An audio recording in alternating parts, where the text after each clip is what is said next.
feel to what is going on.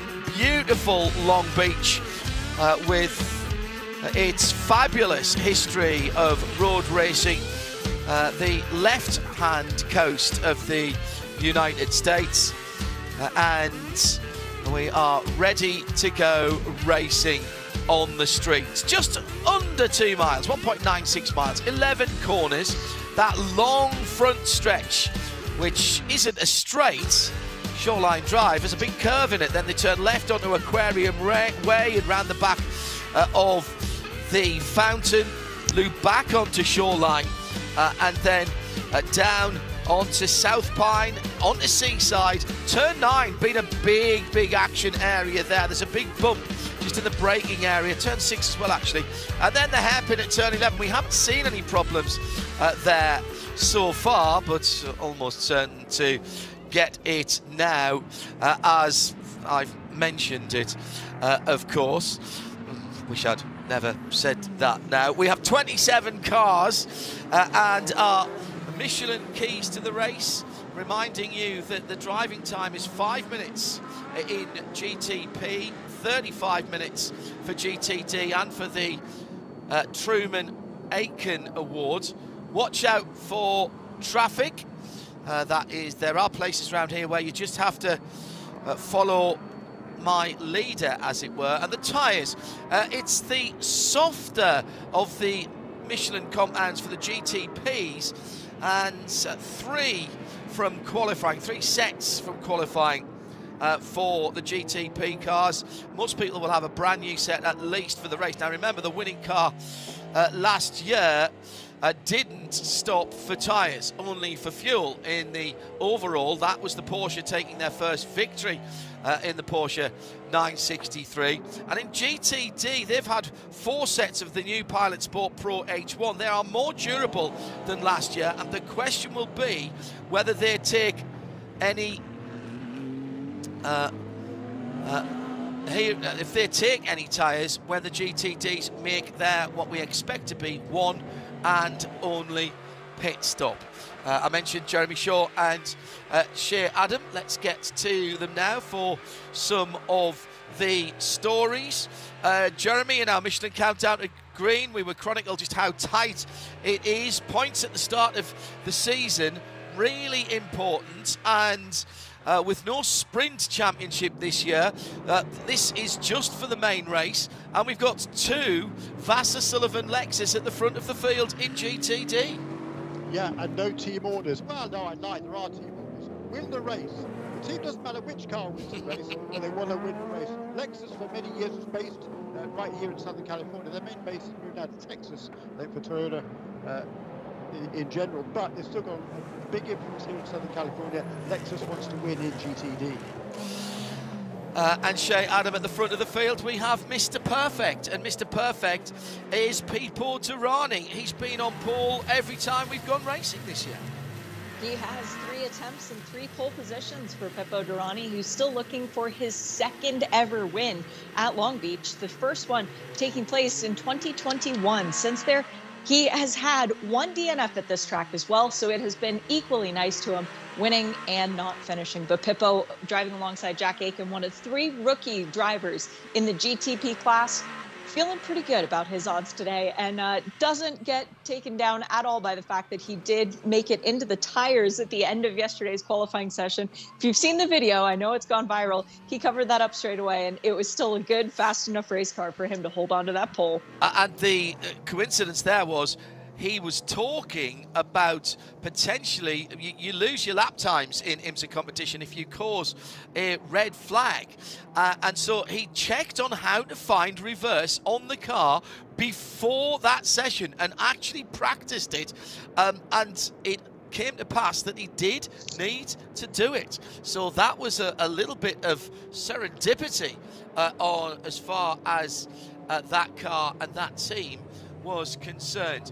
They'll be asked to go side by side through turn 9. The pace car will pull away, and it is Whelan Cadillac, Pipo Durrani, who will be on driver's left with Nick Yellowly and BMW Team RLL in the number 25 car. They've shown good pace this weekend. Road 2 Cadillac, Sebastian Bourdais and Nick Tandy winner here last year in the number 6.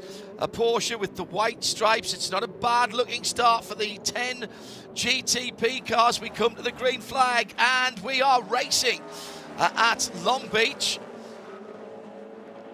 Really good jump away from the pole position for Durrani, side by side for second.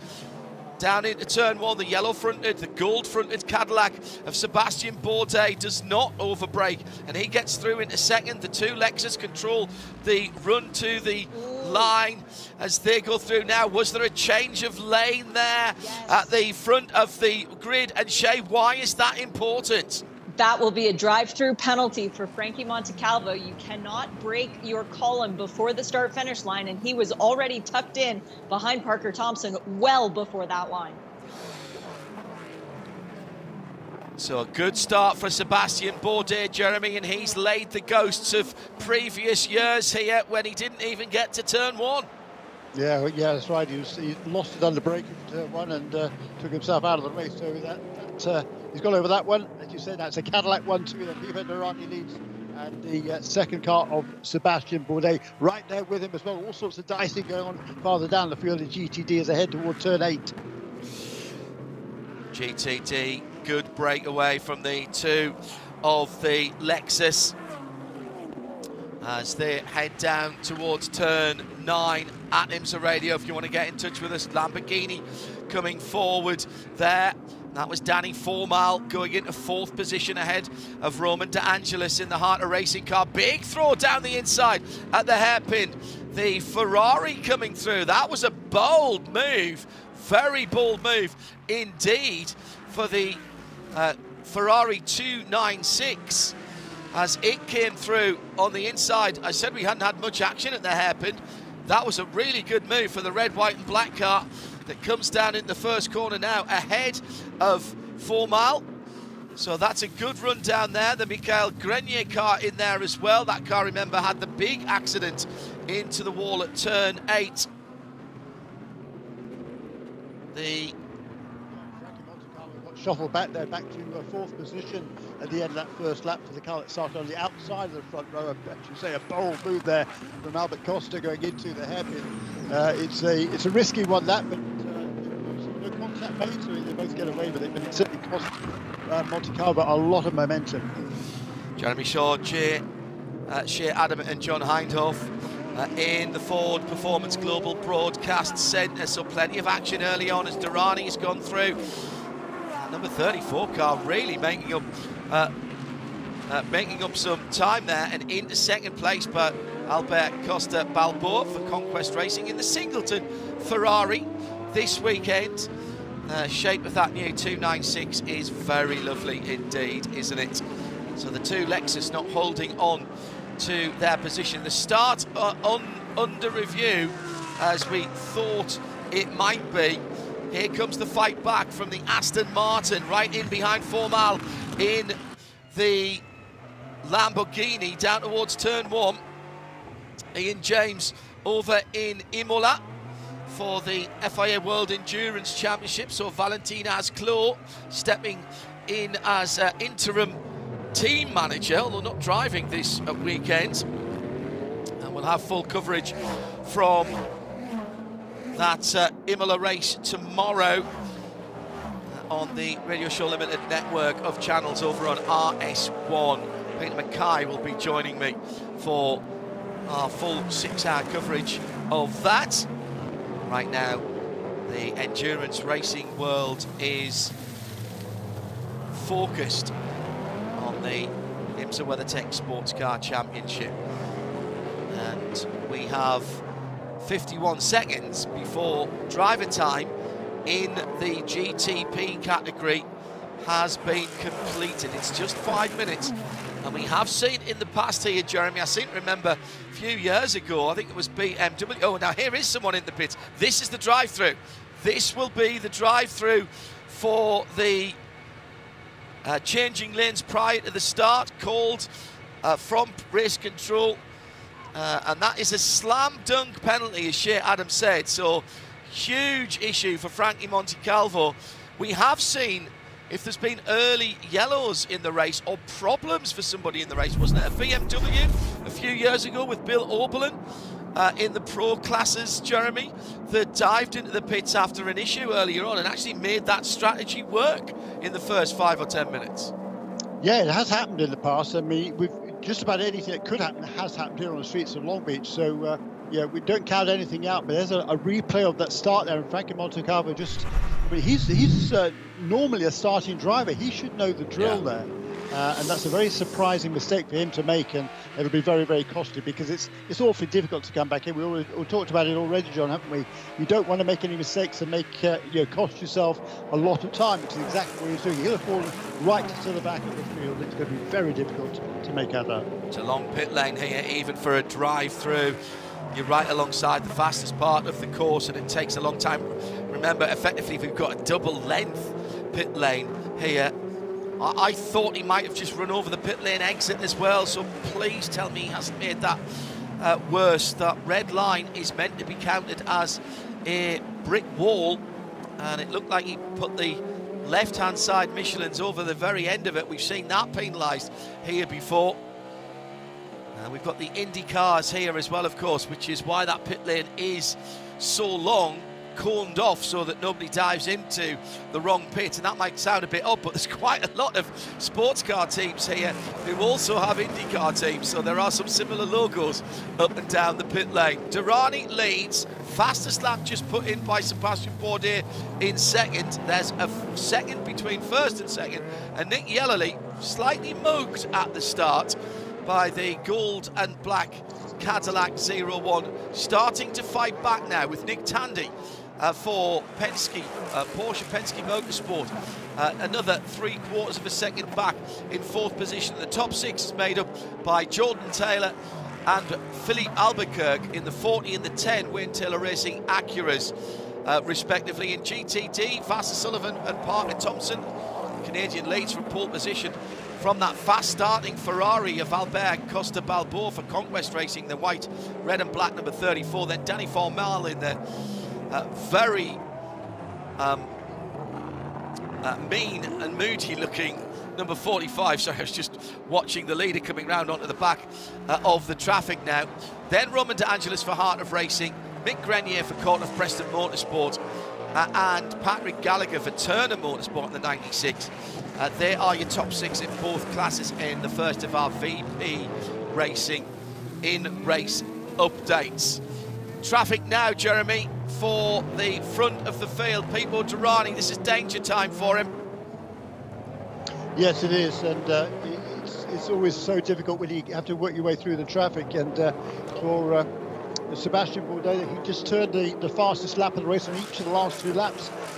One lap, but 0.02 quicker than the previous one. But now he's lost a little bit of ground there, getting past a couple of the cars as Pipo Derani has made a little bit of a break on the 7th lap. Just caught the Elias Sabo Flying Lizard Motorsport Aston in the right place, the number 28 car. Welcome back to the Lizards, to the top category of IMSA and IMSA-sanctioned Racing. Good to have them back. This might not be a one-off either. Darren Law talking to us on Midweek Motorsport on Wednesday, saying watch this space. Second, third and fourth together as they come through to Kerong Lee, MDK Motorsports Porsche driver in that rhubarb and custard coloured car. And for a moment it looked like Jordan Taylor had an opportunity to go by Nick Tandy, but Pipo Derani, Shea Adam, is carving his way through this traffic. He's really making this work for him. He's 2 seconds clear of the competition, and yes, Pipo with the advantage of being the first car to come across all of the GTD cars. He is checking out from everyone else, at least as much as you can on a street course. So let's see if he can keep this up. And side by side through turn 6, and here's an opportunity for the BMW. Comes around the outside of turn 8. That's very brave if that works. Now coming up to the Porsche number 43 of Jared Andretti. A little bit of a pick there and used nicely by Bourdais. In behind those two is the Dane Cameron driven Porsche. who's fought his way past a couple of the Wayne Taylor Racing Acuras there on that last lap. Durrani across the line and heading off into the distance at the moment. 3.6 seconds, Jeremy, to the good. Yeah, he's really done a nice job to slip through that traffic. Yeah, everybody else is going to have the same problem coming up. But it was a really good first start there for Pipo Derani, and he's got his head down. He's got 3 seconds that gap now.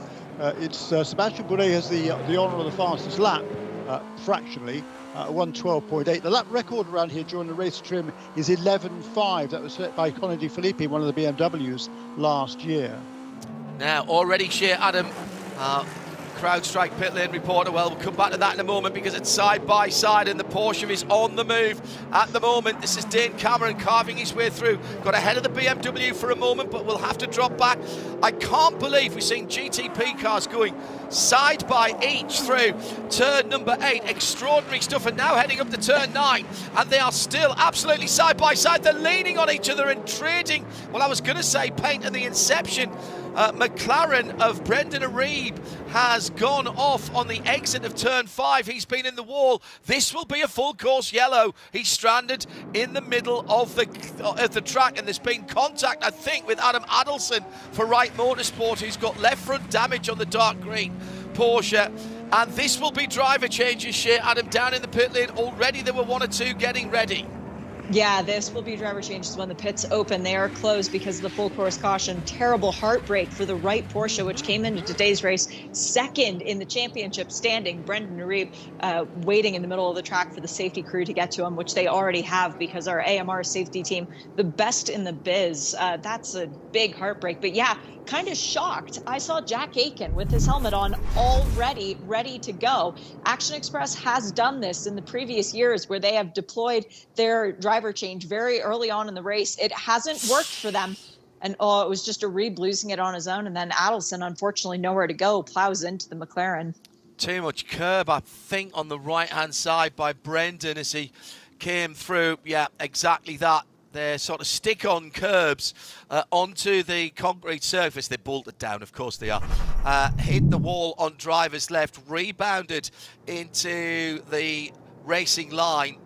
And Adam Adelson with absolutely nowhere to go. And that car is very badly damaged. So we are under full course yellow. Let's take a quick look at our Porsche keys to the race then. 5 minutes drive time for the pros, 35 for the GTD category. We've already seen, in terms of traffic, Pipo Derani making light of the traffic at the moment. And we've already seen somebody down the pit lane for a penalty, front row starter. Now that's cost Frankie Montecalvo, but of course he will now catch up to the back of the train of cars behind our safety car. And now we'll find out who has got some spare tyres and what the tyre strategy is going to be. Well, in actual fact, John, we haven't yet got to 15 minutes in the race. So this should be a short good yellow, point. Good point. If it's within 15 minutes of a green, it should be a short yellow, in which case the pits will not be opened. However, what the situation we have right now, for those of you new to the IMSA-WeatherTech SportsCar Championship, when the yellow comes out, there's a full course caution, there is no overtaking, and you're out there seeing cars overtaking. Well, those cars that are going past other cars, they are all GTD cars that have been lapped by the overall leader, but not by their class leader. So any of those GTD cars that are behind the overall safety car and the class leader, which is still Parker Thompson, the pole sitter in car number 89, they can go past all the GTP prototype cars and past the safety cars, and then take up their rightful position at the back of the pack, still on the lead lap of their own race. Shit. Confirmation from Wright Motorsports, they are done. Thought so. It did look like a big hit, and that front left-hand side,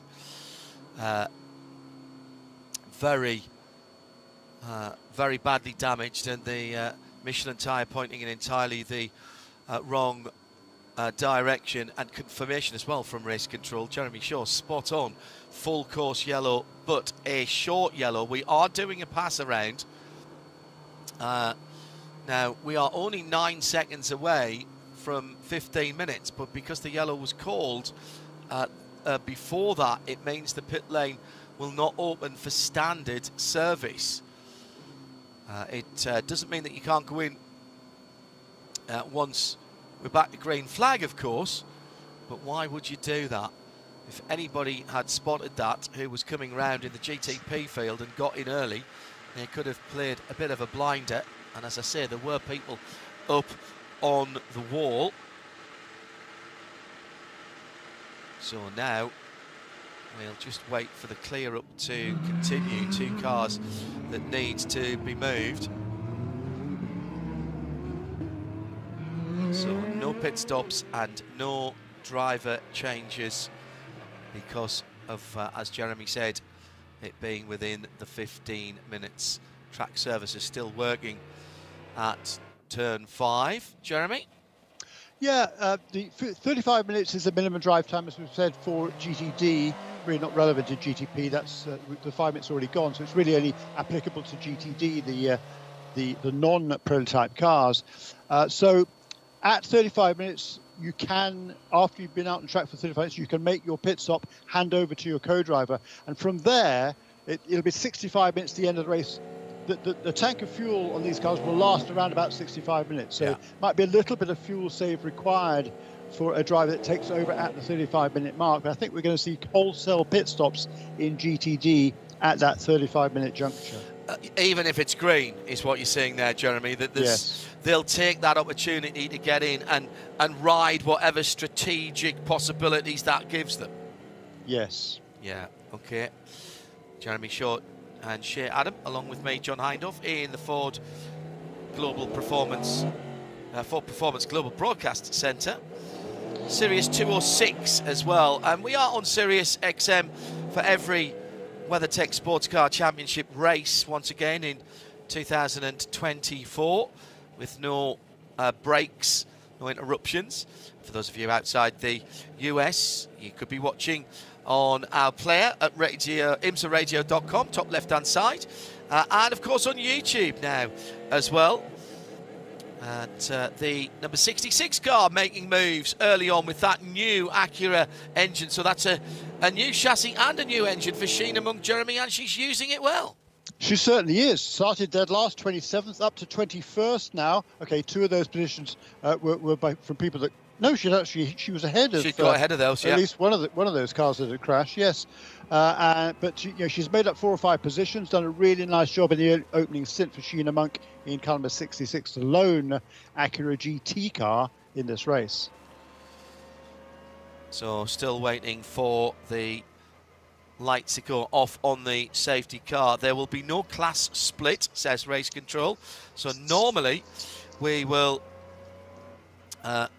we would cycle the GTPs to the front. I don't think we need to do that because they're all ahead of the GTD categories. Mentioned, those of you watching on YouTube, over 10,000 of you tuned in there at the moment, plus the players on IMSA.tv and IMSA-radio.com watching the uninterrupted video. Good to have your company this Sunday afternoon, Sunday evening in Europe, just coming up to 11 o'clock in Central European summertime, just before 5 to 10 in the UK on a Saturday night, on a big weekend of sports car racing.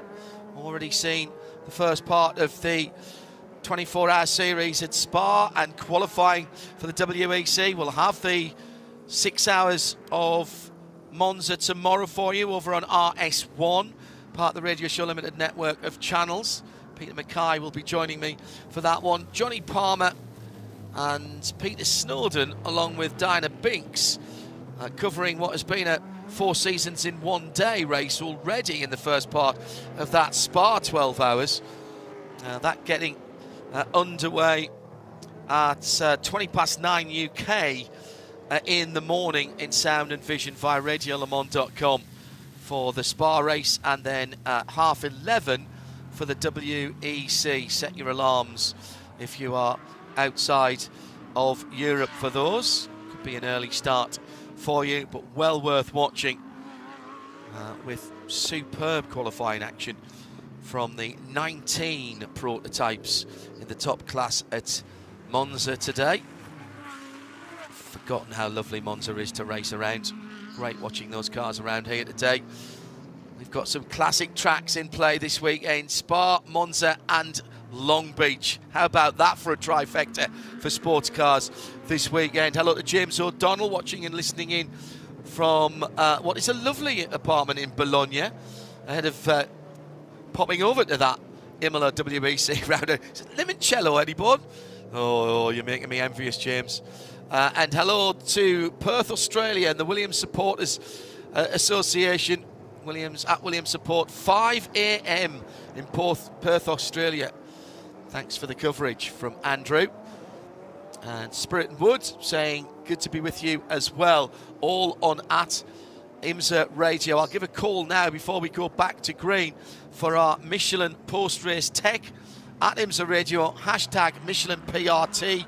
If there's things you want to discuss, questions you want answered, points you want to make, post the race, we'll get to those with Jeremy and Shay.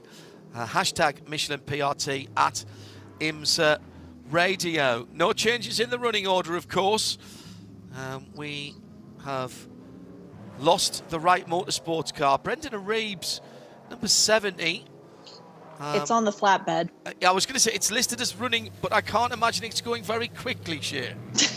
No. The Sector 2 time was 9 minutes and 35 seconds. And the reason that it triggered the end of Sector 2 was because the flatbed went through that portion of the track. I was watching it on the tracker. Yeah, a bit like the Nürburgring. Not sure what happened to number 13 car, John. He was running in 22nd position, I thought, when the yellow came out. He's now at the back of the pack, so I don't know whether he had some sort of a... maybe he was late going for the wave around. He missed the opportunity to take the wave around initially. Which car was that, Jeremy? Sorry? The number 13 Corvette. The AWA Corvette. Yeah. Just one this weekend for AWA. Been a bit of a troubled season for the second... troubled start of the season for the second car. And when we had that, what's called the parts around, or the wave around, I forget what it's called now. Pass around. You're right the first time, Jeremy.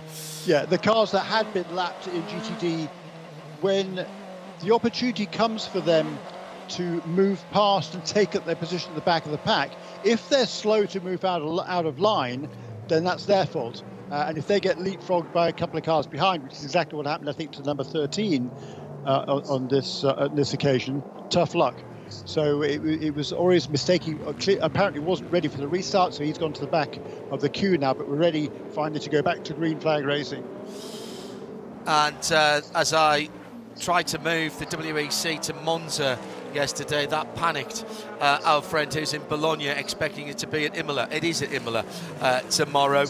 We're back to green flag racing and heading down to the first corner. It's a lovely restart by Pipo Durrani, followed by Seb Bourdais and Nick Tandy and Nick Yellowly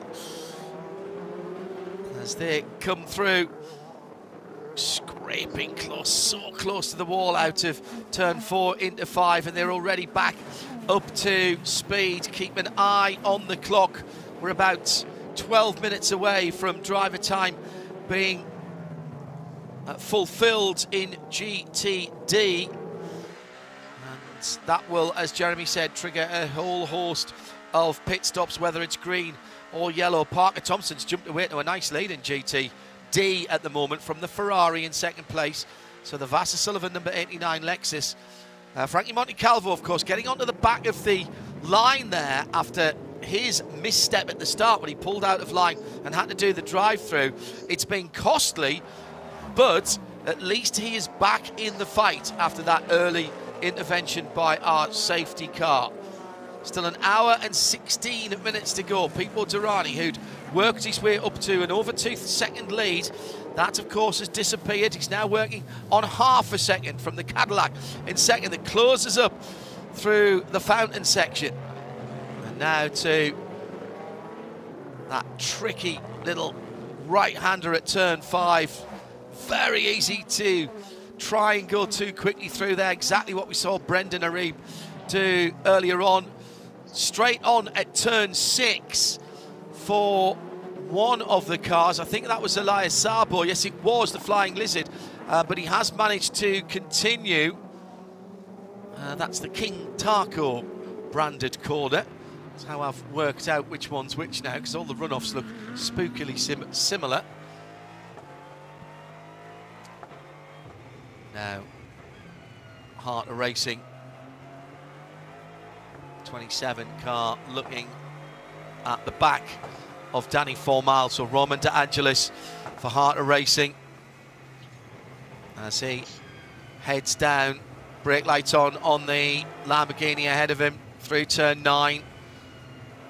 Decent crowd stayed on after the IndyCar qualifying to see what is effectively the main event of Saturday. Always a big crowd draw here for the sports cars on the Saturday.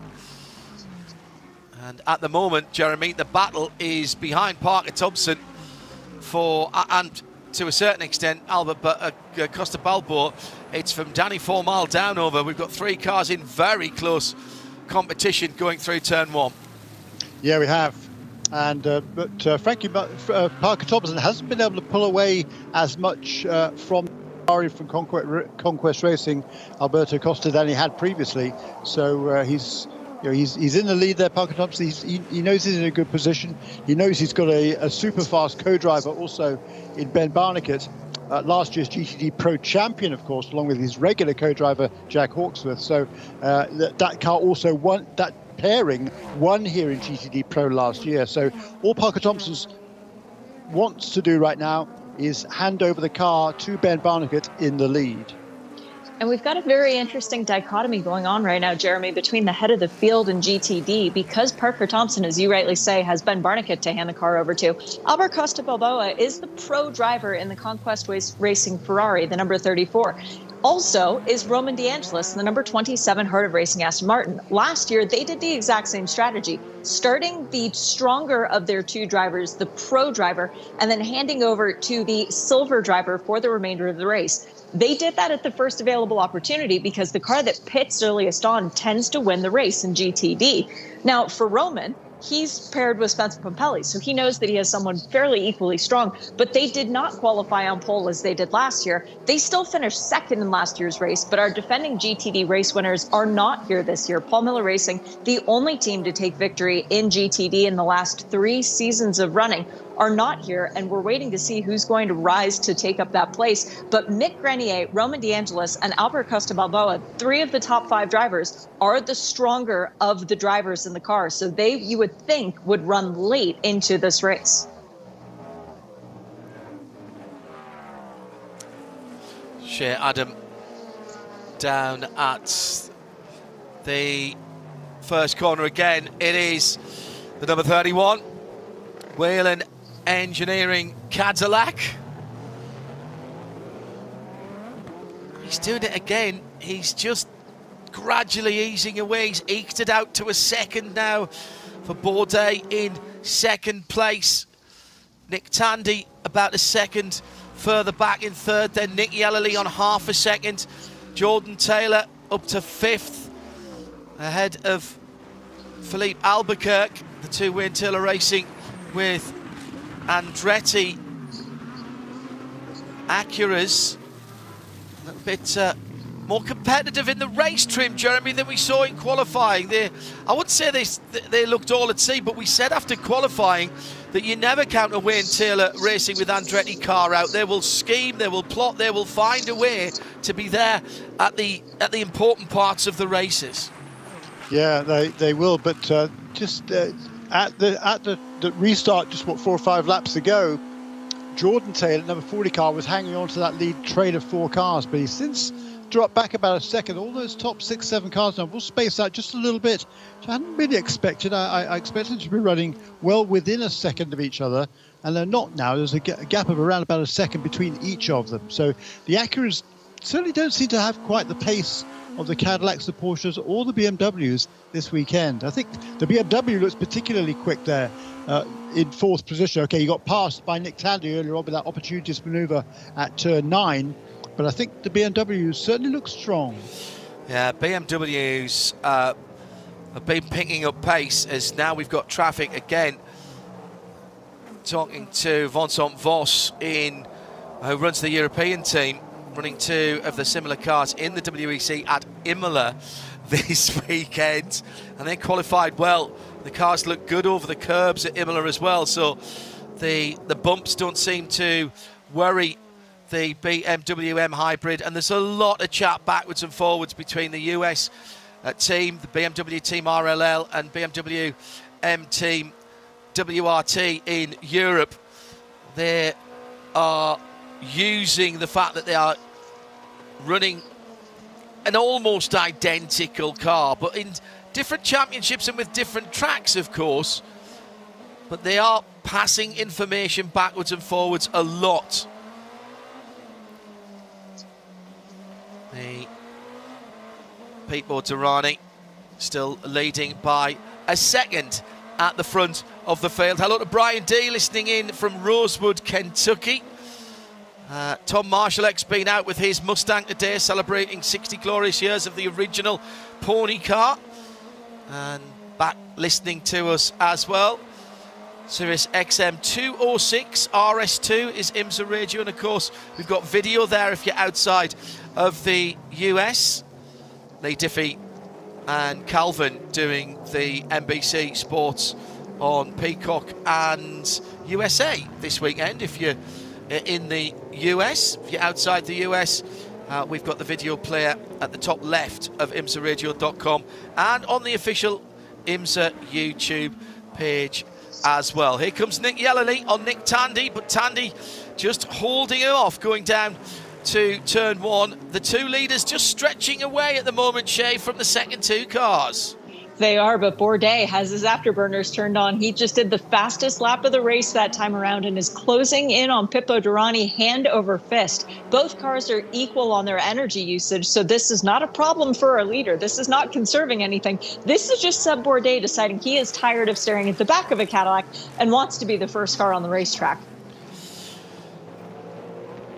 Nick Yellerly just seems to close into the back of that red and white Porsche, but unable to get himself into a position for a proper challenge. Traffic may help him, so he'll want to close in as they're heading down Seaside Way now towards turn 9. The leaders going by Karangli in the MDK Motorsports Porsche.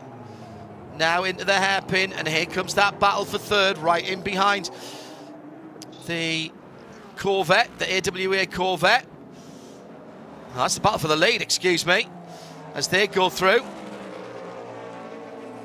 Derani, you'd think, would be disadvantaged because he comes upon the traffic first. There's something flapping right in the middle of the front of the Gradient Acura NSX. Now, whether that's a piece of debris or paper or what, I'm not sure, but it's in the air intake in the sort of smiley face of the Acura NSX. Now, has it just fallen out? No, it's still there and it's flapping, and there's a touch behind, I think, or was it just some dust being kicked up as the leaders go past Sheena Monk?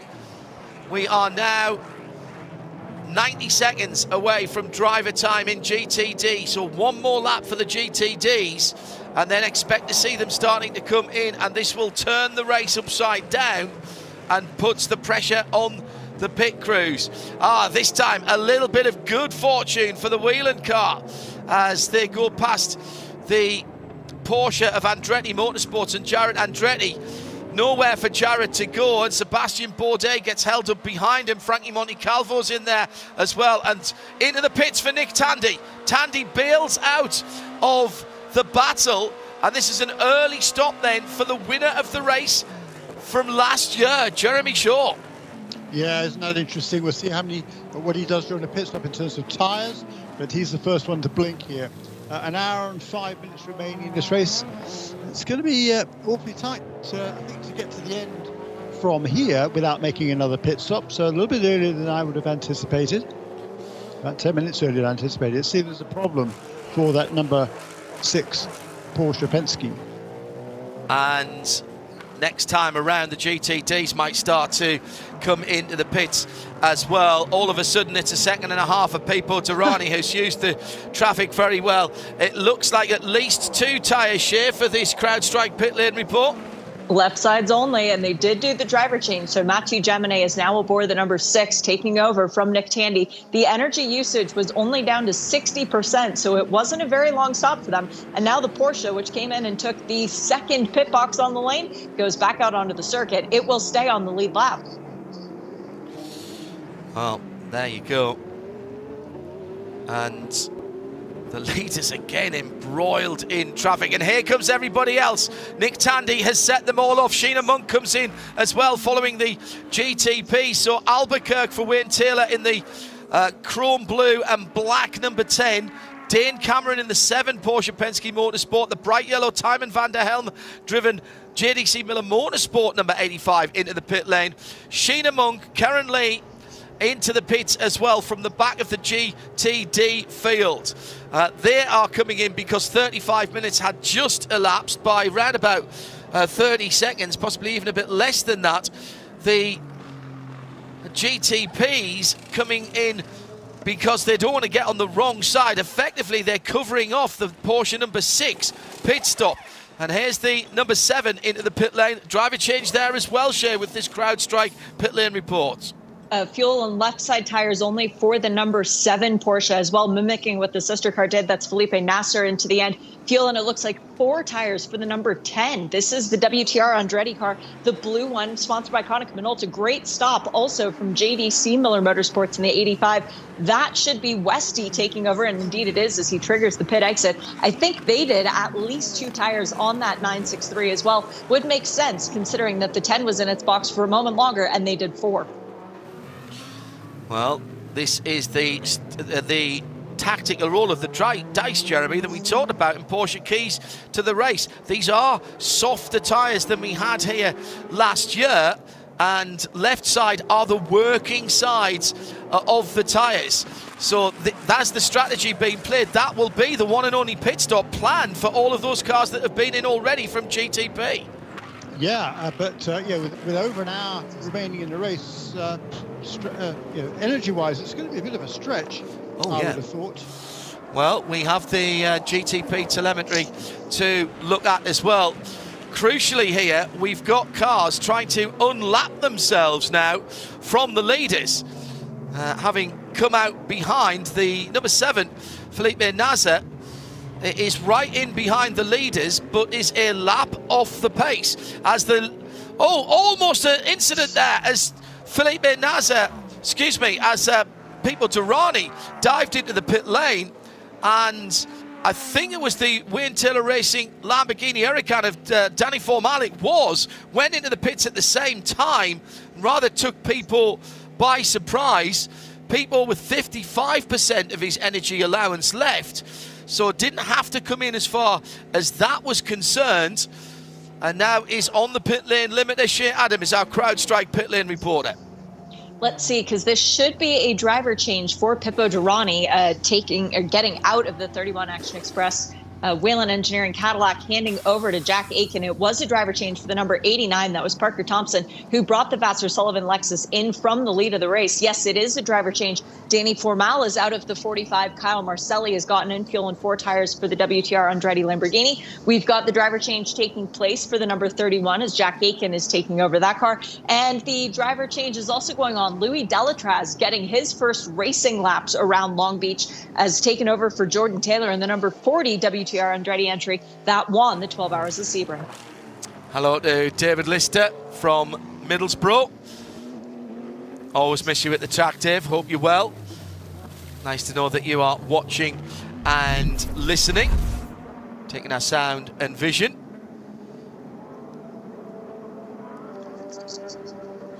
So we are right in the middle of this pit lane cycle now. Oh, there was a big lock-up on the left front for Pipo Derani as Danny Formal headed into the pit lane. Looked like a late commitment from Formal, John, if we're being honest. Into the pits now for the 0-1 Cadillac. It is Renger van de Zande taking over for Sebastian Bourdais. No tire change for this car. This is the first of our GTPs that we've seen so far that has elected not to put new Michelin rubber onto the car. Well, that is an incredible decision. If that is the case, and it seems to have been, it will save them a little bit of time in the pit stop, because they won't have needed a full tank of fuel by any stretch of the imagination. Do not cut the red line, do not cut the red line. Didn't cut the red line. Here comes the 31, though. That has worked. I think the Cadillac's out ahead of Durrani, so that seems to have worked. Not taking the tyres there. 3 wide going into turn number 9 with Porsche, AWA Corvette and the Andretti Porsche in there. No, it's definitely the 0-1 that is ahead, and that is the first car that has made a pit stop. Down the inside for the 27 Aston Martin at turn 6 on the Liquid Moly Turner BMW. They're side by side going down the hill through the kink at 7 to 8. The Turner car has the inside line and holds on to that position. That's 5th position that they're fighting over at the moment. The Harter Racing team having just come out with Spencer Pumpelly now behind the wheel. So now the battle is between Jack Aitken and Renger van de Zande for Cadillac, and those 2 cars at the front of the field. So Jeremy, more strategy being played there by the 0-1 team as they decided just to top the fuel and send the car and take the track position. Fascinating, isn't it? We talked about earlier at the beginning of the broadcast that I was told this morning by various teams and drivers that all the tyre options are really on the table here. No tyres, 2 tyres, 4 tyres. We've seen all 3 of those options taken so far during this race. Which one will come out on top at the end of the race? Well, we'll find out in just less than an hour. But it's a long way to go on a tank of fuel still. And yeah, I would have. I'm still a bit baffled, because I don't think they can do an hour and 10 minutes on a tank of fuel, but maybe they can. It's always dangerous, Jeremy, if you try and plan for a full course yellow. That is not a way to plan a race. Hope is not a strategy.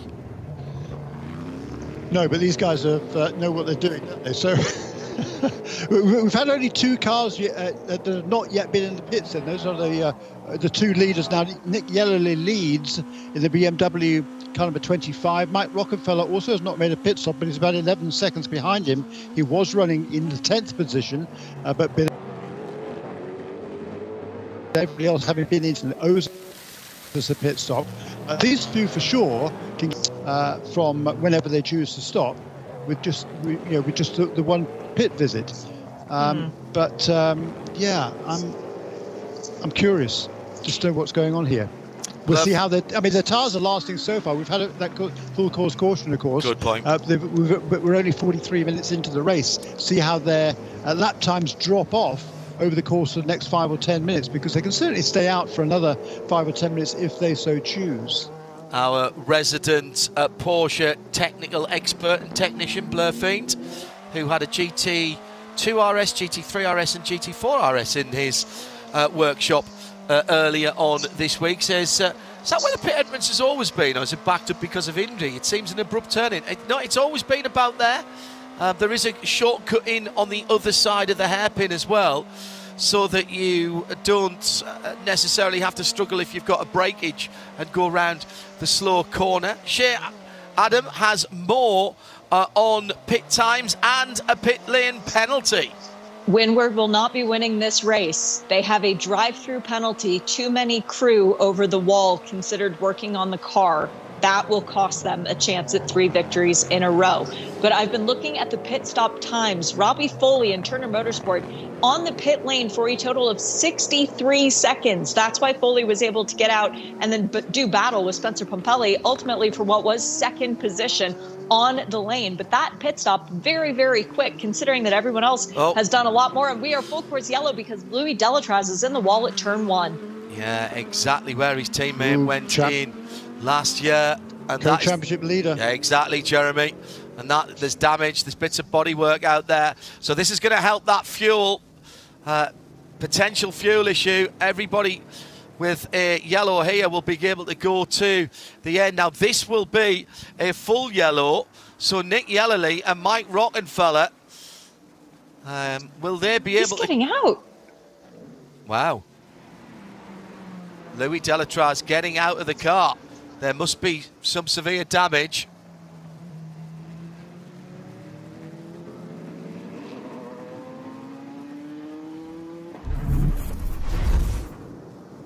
So what happened there? Oh, took the curb on the inside and hit an unguarded part of concrete wall for Delatraz. Turning in, loses the back end, gets a flick and goes to the right. That's a heavy hit on the right front of that car, Jeremy. Yeah, the car just snapped on him halfway through the corner. He tried to correct it and he effectively overcorrected, and the front tyres bit and turned him sharp right into the wall on the exit of the corner. So I think there's going to be a lot of damage to that car. I don't think there's any way, I'm not surprised he's getting out, because I don't think there's any way with that hard a hit that car is going to be able to continue at speed. So huge disappointment for Jordan Taylor, 3 times a winner here of this event back in 2015, 16 and 17, on each occasion, by the way, sharing the car with his brother Ricky, who's still in the race, but back in 9th position after losing a bit of time during his pit stop. Through taking on 4 tyres, of course. Good point. That's all going to even itself up in terms of the gaps now. Everybody will close back up again. Ben Barnicat still leads for Lexus, having taken over the number 89 car, the additional car for them in GTD. And that is the top of the GT class from Robbie Foley and Turner Motorsport. They've worked well through that first stanza of the race, Jeremy. Turner Motorsport up into 2nd position. We've barely called their name this weekend so far. Yeah, that's exactly right. Again, once again, great strategy. I think they're from Don Salama and the Turner Motorsport team. Patrick Gallagher came into the pits in the 6th position in GTD, but after the cycle of pit stops, everybody having made one stop, they came out in 2nd, as you say. So I would imagine they probably did not change tyres on that number 96 BMW. And that would have saved them some time and vaulted them into 2nd position. And so that being the case, they can go to the end of the race now on fuel. That shouldn't be a problem. The only question is, how durable are the tyres on that BMW? And I actually spoke to Patrick Gallagher this morning, and he was telling me that it's a little bit of a concern. So for the 2nd stint of the race, his teammate Robbie Foley is going to have to look after those Michelins as best he can, still trying to run the pace. So, hello from South Africa, nearing midnight. Loving the Long Beach coverage. Thanks for making it live for us. We're live every IMSA weekend, of course. Qualifying and the race is always live in sound and vision if you're outside the US via IMSARadio.com and the video player to the top left. We've added YouTube in the last couple of events as well, for those of you who prefer that technology.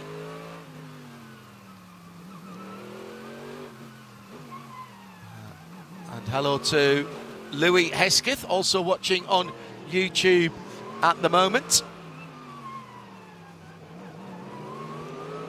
No pass around this time. Once again, the answer for that, I think, is that all the GTP cars were already ahead of Ben Barnicat, the leader in the GTD category. So clean-up going on at the moment. Still no pit stops for Nick Yellerly and Mike Rockenfeller. So what's their strategy now, Jeremy, for the BMW Team M RLL 25 and the Proton Competition Mustang sampling Porsche 963 at the front of the field? They're going to go as long as they can in the race? Yeah, they're going to make a pit stop right now for sure. The question is, are they going to change tyres? And that's going to be really interesting to see, because I think everybody will come into the pits right now. They can get to the end of the race from here, the GTP cars. So everybody will come into the pits. The bad news for the number 25 and number 5 is they will need more fuel than all of the other cars that have already made a pit stop, because the number 01 car running in third position, number 31 in fourth, and all the ones behind that, they've already made a stop, so their tanks are relatively full. If we look at the energy usage, which is available on the website here, they've all got around about 90% of energy remaining in their cars for the stint, which will continue to be taken to the end. But the other car, the two leaders, have only got about 40% of energy left. So therefore, they pit stops for number 25 and a number 5 will be much longer than everybody else. Adam, do we see any? Do you think we'll see any stops from the GTPs that have already stopped? For example, if you were wheeling, would you put people back in the car? You risk losing a lot of real estate, but with 4 new soft tyres, if you've got a set of brand new soft Michelins, is it worth the gamble?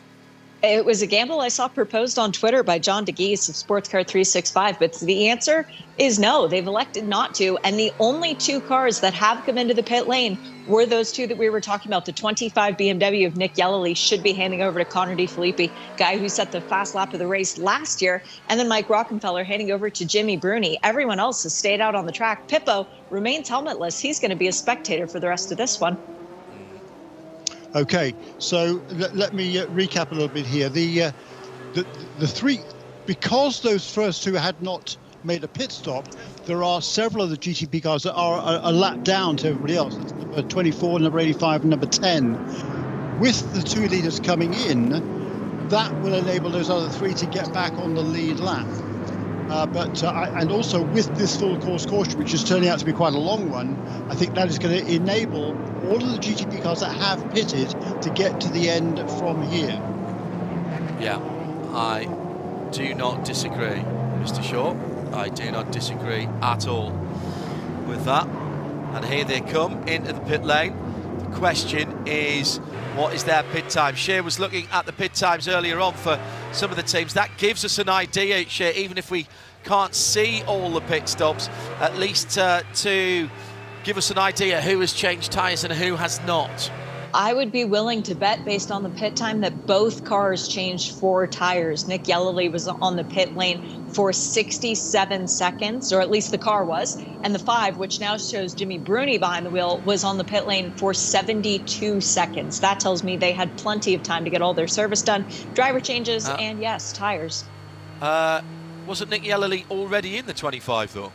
Yes, but give it a second. It'll swap over. It did the same thing with the 31 and the 10 earlier in the race. Okay.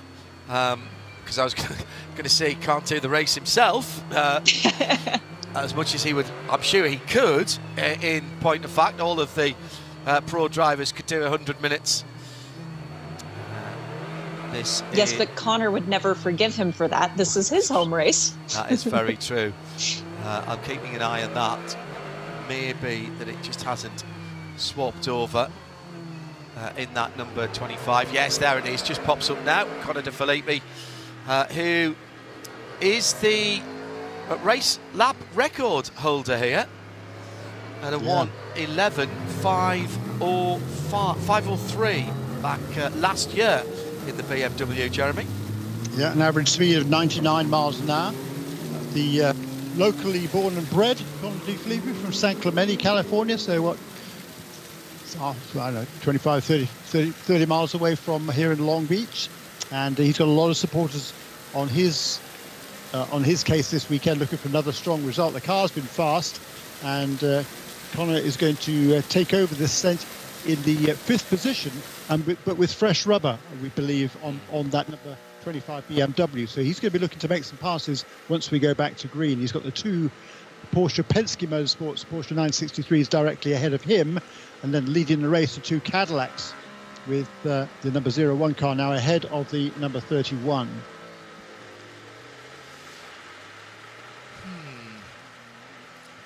So this is far from over, with still 3/4 of an hour, 45 minutes to go. We're not yet going back to green flag. Final wave by is about to be enacted. Yeah, and that's only really for the three prototype cars, number 24, 85, and number 10. So they are stationed behind the safety car, or were stationed in the safety car, and they will be able to go past the safety car and run round to the back of the pack and take up position for the restart. Let's have a quick look down through the positions then. After the pit stops, the 01 Cadillac leads the 31 Cadillac. That is Renger van der Zande for Cadillac Racing, and Jack Aitken has taken over from Pipo Derani in the Wayland, the red number 31. Then it's Mathieu Jaminet for the number 6 Porsche, the 7 Porsche right in behind it, so the 2 Porsche Penske Motorsport machines, 6 from 7. Then Connor De Filippi, and then that's the BMW, of course, number 25. Then Jimmy Bruni in the Mustang Sampling, the dark grey and gold Porsche, number 5. Jesse Krohn in the 24 BMW. Richard Westbrook in the bright yellow, number 85. And Ricky Taylor in the remaining Acura ARX 06. That's the number 10 car. After its teammate, I'm afraid, has met its early end. Turn 1 wall. Louis Delatraz, the driver at the time. In GTD, Vasser Sullivan's number 89 leads, as it has done from pole position from the start of the race. Turner Motorsport have worked their way up into second in the Liqui Moly BMW M4 GT3 number 96. Spencer Pumpelly proving his worth for Heart of Racing after being drafted in, as Ian James is over at Imola for the FIA World Endurance Championship. It's a tale of the comeback kids for Court of Preston Motorsport as well, a car that was in the wall early in the weekend and missed some of the sessions. The number 32 runs in 4th position for Mike Skeen. Carl Marcelli has the 45 Wayne Taylor Lamborghini. That's another dark grey car in 5th position. In 6th, Manny Franco for Conquest Racing in the 34 Ferrari, the mainly white with blue and black and red on that car. Loris Spinelli has the Forte Racing Lamborghini number 78 in 8th position. 7th position, Corey Lewis is in 8th for the Ford Mustang from Proton, that's the 55. Jack Hawksworth fighting back in that number 12 after the early penalty for his teammate at the start. The Lexus RCF number 12, that is the full season GTD entry for Vasser Sullivan in 9th in the top. 10 made up by Anders Fjordbach for MDK Motorsports in the 86 Porsche. Stephen McAleer has taken over the Gradient Racing Acura NSX from Sheena Monk, number 66 car, then in 11th position. Watch that car go forward. Stephen has been very quick in that car this weekend. Andretti Motorsports white number 43 Porsche now has Gabby Chavez behind the wheel in 12th position in class, 21st overall. The AWA Corvette, the yellow and black car, the number 13, has Matt Bell behind the wheel. That's British Matt Bell. Philip Ellis for Winward Racing. Phil Ellis in the number 57 car after their drive-through. That car has some positions to make back up again. They are in 14th in class, 23rd overall. Then it's Andy Lee, Flying Lizard Motorsport. He's taken over the 28 car. And those are the cars still running. Louis Delatraz in the wall. Adam Adelson hit the Inception Racing McLaren of Brendan Arebe as it bounced out of the wall. Not Adam's fault at all. And there's debris on Seaside Way just under the walkover bridge there. So we are not going back to green anytime soon. I suspect we were about to go in and the Honda safety car was about to pull in. However, I think that will need a quick bit of attention from some of the IMSA safety crew. And one of the issues of any street circuit, this is not particular to Long Beach, is of course there's catch fencing all the way down, so it's not just easy to jump across onto the pits, onto the track for the corner workers and grab those bits. We'll have to have, I think, a safety vehicle down there to do that. Yeah, I'm not sure what happened. We just had the class split take place. So if you're watching out the racetrack and a bit confused that we're under yellow and there's all sorts of overtaking going on, this time it's because before the restart, we want the prototypes ahead of all the GT cars. And as a result of the pit stops that had been made before we went to full sport caution, behind the safety car, there are a whole bunch of GTD cars. So the GT cars. So the prototypes had to go past them to take up position ahead of all the GT cars for the restart. And I think there must have been some contact while that situation was taking place on the back straight.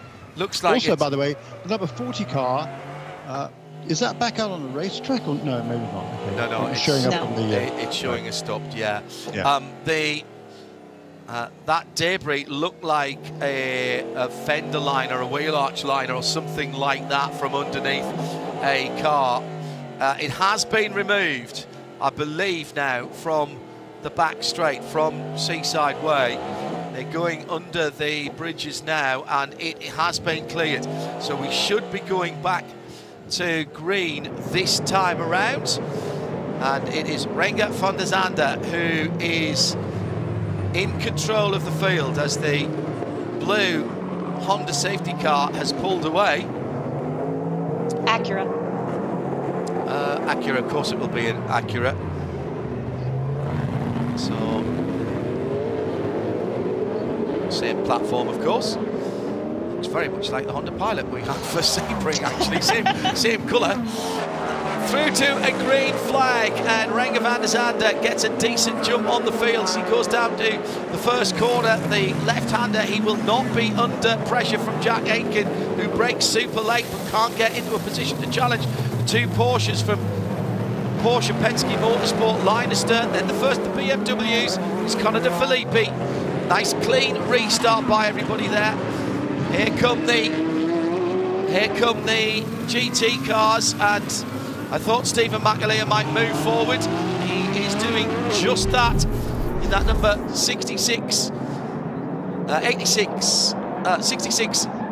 gradient car. He's gone by the 86 Anders Fjordbach MDK Motorsport. There was some bodywork traded at the hairpin between the Forte Lamborghini and the Ferrari of Conquest Racing, which has left some debris on the outside of that racing line. I think that should be all right there, but has it done any damage that will cause performance issues for either of those two cars?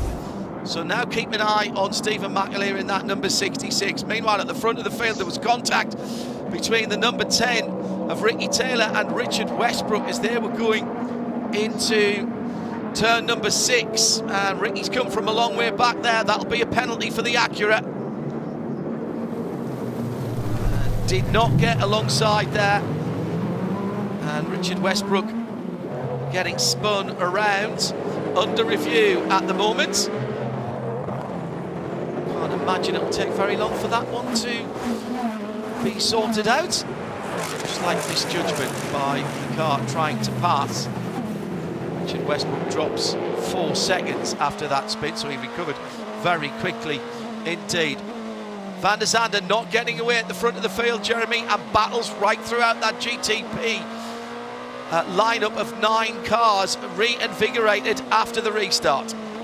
Yeah, and all sorts of shuffling going on in the GT ranks, but the prototype, there's a big hit from the back there, 25, the number 7 car of Felipe Nasser, the former winner of this race.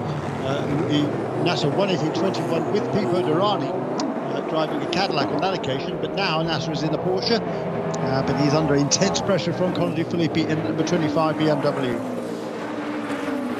That was going again into the braking area at turn 9. Well, this one is just starting to bubble up nicely. We're still 36 minutes to go. We believe all of the pit stops are done. Everyone should be fueled to the end. That little bit of safety car will have helped that. Happened with Connor de Filippi. That was a big tag on the back. Big block there, wasn't it? Was it though, Jeremy? He's already in the middle of the track. Did he make another move? I'm not sure. No, he's off to the... Well, he moved kind of to the left and then sort of didn't. Yeah. Interesting, that one. I wouldn't like to call that one. No.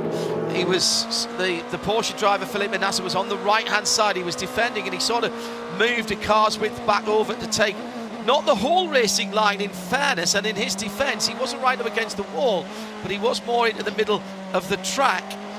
Whether that was instrumental in that, difficult to say, but again, some stout contact and bits of carbon flying from the front of the BMW and the back of Felipe Nasser's car. Now, it did result in the Porsche losing a position, but I'm sure it will be looked at.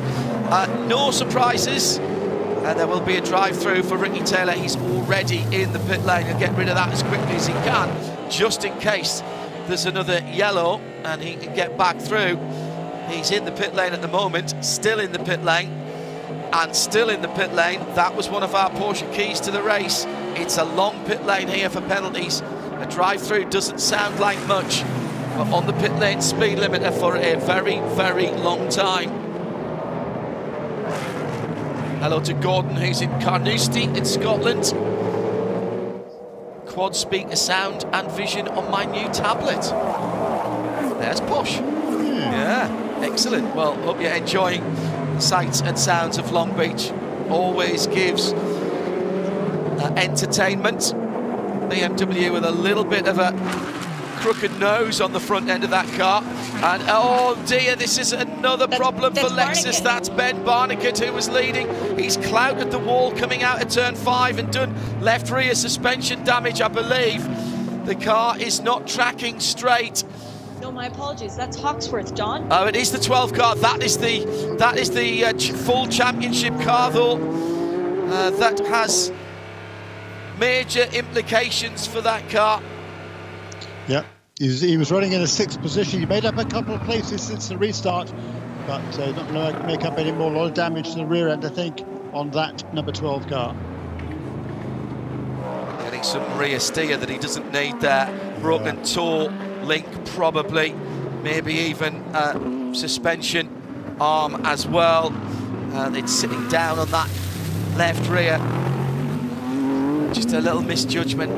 You really get punished very hard indeed. Side by side, Porsche and BMW again on C-side. Again, this is Nasser and Connor De Filippi. The 7 and the 25, and in behind them is Jimmy Bruni, just hunting gently in that dark grey and gold Mustang sampling Porsche, Jeremy. Yeah, absolutely right. We've got 3 cars pretty much nose to tail at the front. You know, there's maybe a couple of car lengths between them, and then the next 4, maybe a car length between each of those 4.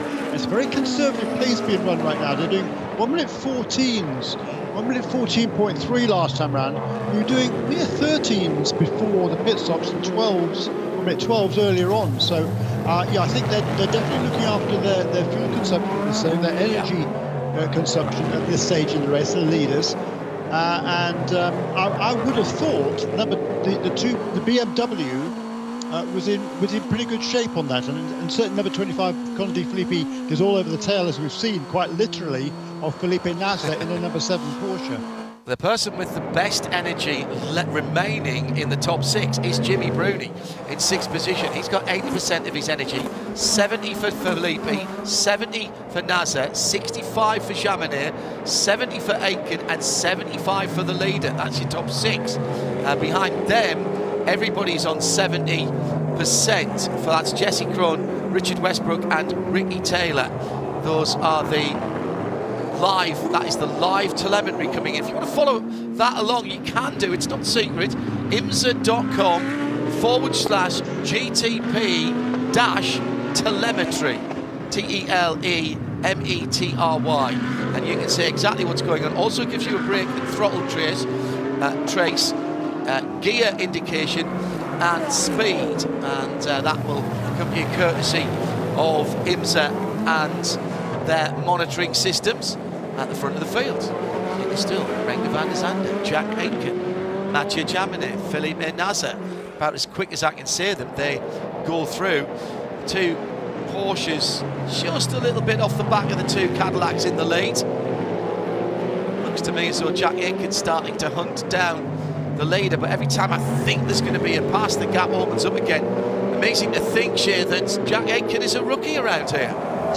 Crazy to think he's never been on the streets of Long Beach before, and now he is fighting for the lead with the guy who's won here and not very long ago. That would be Renger van de Zande getting the win in 2022 with Sebastian Bourdais. Should also note, just for a little bit of symmetry, every single race winner this year in GTP has started third. Where did Renger van de Zande's car start today? That would be in the third position. And as we predicted, Stephen McAleer for Gradient Racing, new chassis, new engine. The 66 car restarted in 12th, now up to 8th position, and just 3/4 of a second behind Kyle Marcelli as he comes through the field, having taken the car over from Sheena Monk.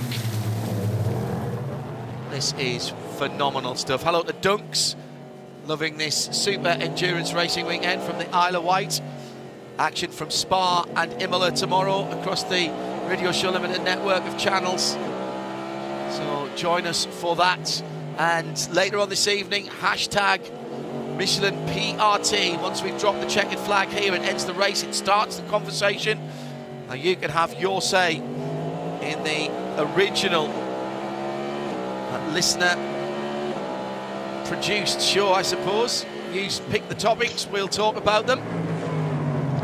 Another position gained in GTD, John, by the number 78 Forte Racing Lamborghini, Loris Spinelli. We saw him pull a very forceful pass on Manny Franco in the Conquest Ferrari just after the restart. He took the restart in the 7th position in the class, did Spinelli, and now up to 4th position, and right on the tail now with Spencer Papelli in the Heart Racing Team Aston Martin. The first two in GTD are pulling away. Ben Barnicott's got a goodly margin, a couple of seconds over Robbie Foley in that Liquid Moly Turner Motorsport BMW. There's a good gap back from Foley, and then everybody else pretty much nose to tail. Spencer Papelli in 3rd place in the Aston, then the Lamborghini of Spinelli, then Mike Skeen in a quarter off Preston Motorsports Mercedes, and the Ford Mustang of Corey Lewis hanging right there as well. VP Racing in race update.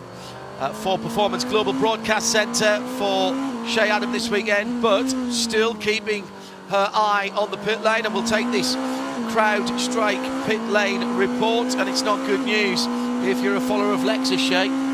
Old habits die hard, John. Frankie Montecalvo, who has been on the podium the last 2 years here, will not be doing that today. The car is an official retirement for the number 12 Vassar Sullivan Lexus. Yeah, just too much damage to the left rear of that car for the guys to get it back out and running again. The times still very conservative, so there must be just a tiny little bit of a worry for the teams at the front of the field about their fuel consumption. 13.3 for the 2 leaders, 13.2 and 13.4 for the 2 Porsches. Nothing like the times we were seeing earlier on, Jeremy. It's backing things up here, but it just goes to the fact of how difficult it is to actually overtake round here, even if you aren't running at full pace. The cars ahead aren't running at full pace. Yeah, no, it is tough, but it is possible.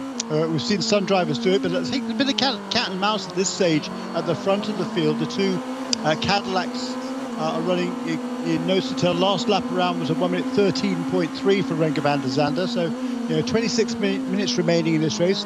You're certainly having to look after the energy consumption in that car.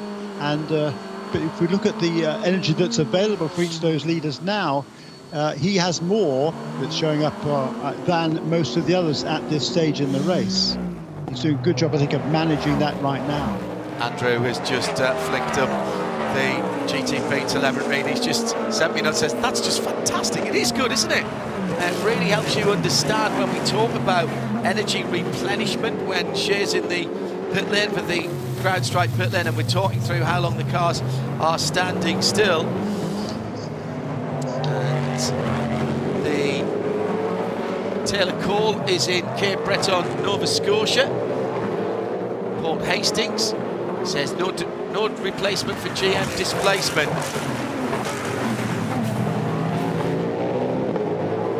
At the front of the field. So down into turn number 8 for the leaders. Meantime, the battle carries on in GT D. Mike Skeen as Corey Lewis behind him. And that means Mike, I think, has just gone through there, taking that was 6th and 7th. I think Mike's been falling back for a little while, John. He was battling with Spencer Pumpelly at one point for the 3rd position, went side-to-side contact and actually let Laura Spinelli through. Corey, who is now up on the back, has Kyle Marcelli and then Stephen McAleer. This is a great battle for 5th. Yeah, and McAleer moving his way forward as well, really, really nicely. He took the restart in the 10th position in the class, number 66. A car now up into, well, he's made up a couple of positions, in 8th right now for that Gradient Racing Acura car number 66 in GTD. 25 minutes to go.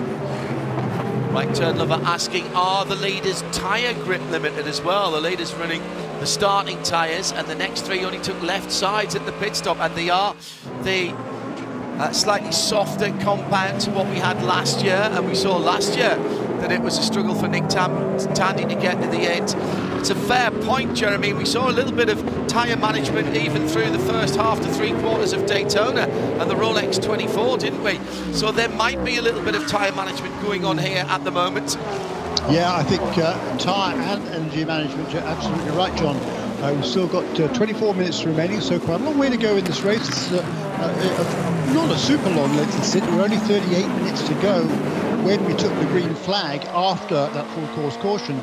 But I said, what, this race is kind of boiling up nicely. I mean, once again, now they're working their way through the GTD traffic. Can't afford to get too greedy when you're driving a prototype at this stage.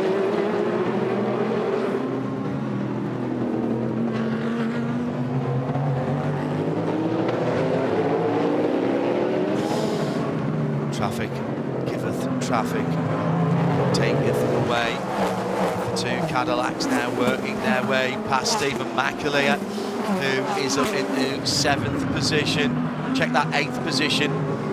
Hasn't been able to get any closer to Kyle Marcelli, but he has just let the leaders through. Might be able to use that to his advantage, and the leaders have been split up by that Lamborghini as they come to the hairpin, and here's the chance for the 2 Porsches and the BMW. There's a trio of cars now behind the red number 31, Jack Aiken, though, punches the big engine V8 out of the hairpin and down towards turn 1. Holds on to that position as they pick their way through the multicoloured GT cars, including the Ford Mustang Pro-Am competition. Corey Lewis now with his mirrors full of prototypes. Yeah, isn't that car going well? It is. Yeah. This is the 3rd race for that Mustang GT3 car, and Corey Lewis there is running in the 6th position and very, very competitively running right behind Mike Skeen, just ahead of Kyle Marcelli. Yeah, it's been a really good run, first time on the streets. Laura Spinelli making a move there. That is for 3rd position then in GTD. Spinelli in the Forte Racing Lamborghini sneaks inside just past Spencer Pumpelly at turn 8, going onto Seaside Way. Top 3 absolutely together, and Spinelli using the confusion of the leaders coming through to his advantage. Still 22 minutes to go. Down the inside for the number 7, and there's a touch there, and the 2 Porsches have been held up, and there's the big schmozzle at the hairpin. I had to mention it, didn't I, before we got started. Hashtag blame Hindy for that one. The Lamborghini is involved in that as well. Here comes the Lizards trying to get through. I think it was GT. Oh, and the BMW with much bigger damage than I realised on the left front as well. So this is huge for the 2 Cadillacs at the front of the field, because everyone else behind was held up by that, and they have opened up a massive lead. The Porsches, both the Porsches held up. The BMW number 25 of Conor De Filippi shedding bits of bodywork coming out of turn 5. Managed to get past the Porsches. Huge chunks of the front left-hand side of that car coming off. There's damage to the rear as well, so that's had both ends belted, and there goes a bit of the headlamp. The under tray is at the back as well, and that looks like an Aston Martin. That's Spencer Pumpelly in the wall at turn 6. Yeah, this is getting messy now. All of a sudden, there's a big fracas at the hairpin. I think the car that's the Porsche that spun, car number 6, Jaminet, he was kind of hit from behind by somebody who was hit from behind, and also the classic concertina effect at the hairpin. You see it so often. Yeah, I think it was a bit of a snooker shot, that, wasn't it? A bit of a billiards plant. Spencer Pumpelly back facing in the right direction, but moving very, very slowly indeed. Down Seaside, the BMW number 25 has made it back to the pit lane. Somewhat underweight at the moment, that car, I would think, having lost a whole headlamp unit. That was pushing back onto the front left Michelin for a while. There's also damage on the left rear of that. So if we can work out how it started. I think it's the, it is the Lamborghini. It was Spinelli, but he was hit by the other Porsche that was trying to dive down the inside at the same time. It was number 7 car of Felipe Nasr, who was trying to get past the Lamborghini that was trying to stay out of the way. Let's have a look at this again. I'm not sure whether he was hit, but he was certainly trying to give it room as they came through. The leaders come through. Impossible to tell from what we've just seen. The BMW gave him a double pump on the back right-hand side. That's where Connor De Filippi got his damage. Now, it was a definite hit on the back. It just goes to prove how little you need to touch. Spinelli's been given the incident responsibility drive-through. No way, really? Yeah. Yep. What did he do wrong there? Drove into the car in front, I suppose. And blocked the Porsche. I don't think you can give it for blocking the Porsche. I think it looked to me like he was trying to stay out of the way. Yeah. Well, I'm not race director. Yeah, it has split the field up too. Massively. Massively. 6 seconds between the leading pair now and the rest of the field. Spencer Pumpelly got some assistance as well. That was from Anders Fjordbæk. Yeah, there was 3 cars involved there actually, because the AWA number 13, Matt Bell, was there. I think he was an unwilling participant. He was just trying to miss what was going by, but I think he got a little bit of a side swipe as well as they were coming through turn number 6, turning left. Well, that has ruined a few people's days, hasn't it? Spencer Pumpelly with the Heart of Racing 27.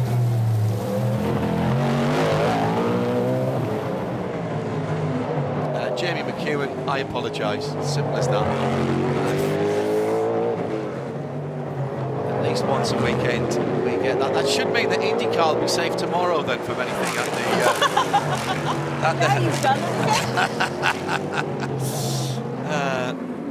the... and Rego van der Zande now has clearly got the all clear from the pit there. I think that he's good to go now. 17 minutes to go. He's put the hammer down.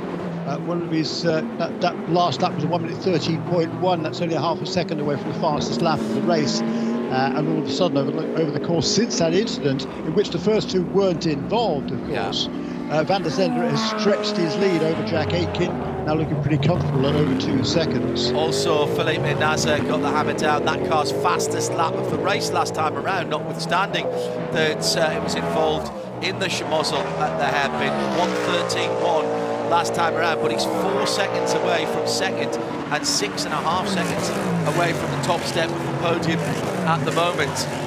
Simon Hofstedt did the flying bodywork from the BMW, called the 27, caused the 27 to spin. I think he had help from the Porsche.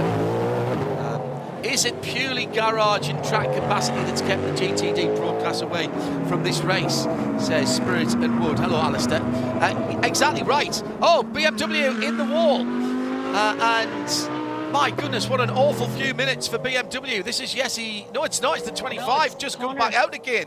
Connor De Filippi again, and that is at turn 6 again as well. And he's really buried it.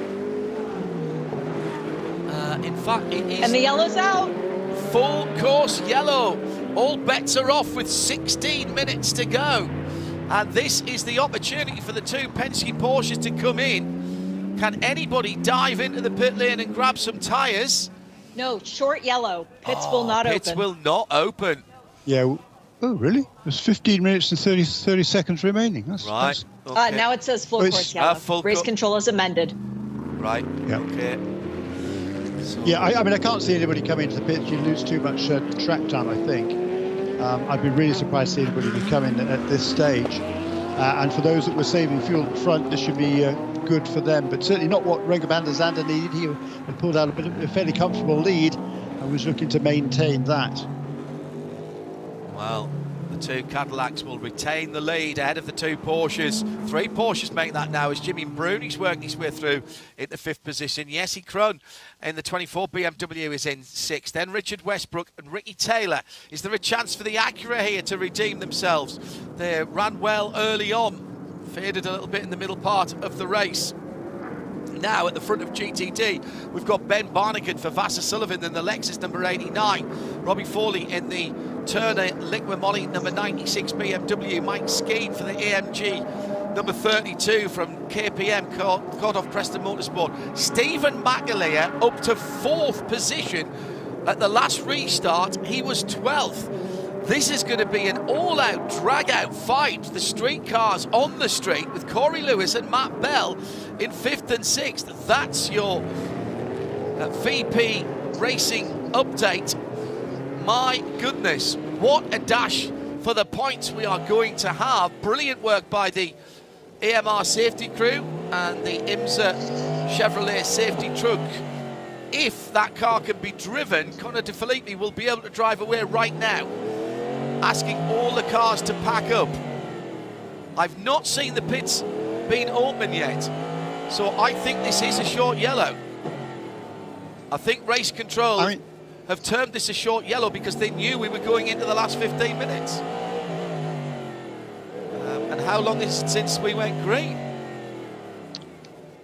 We went green with 38 to go, so we were 23 minutes of green. Okay, thank you.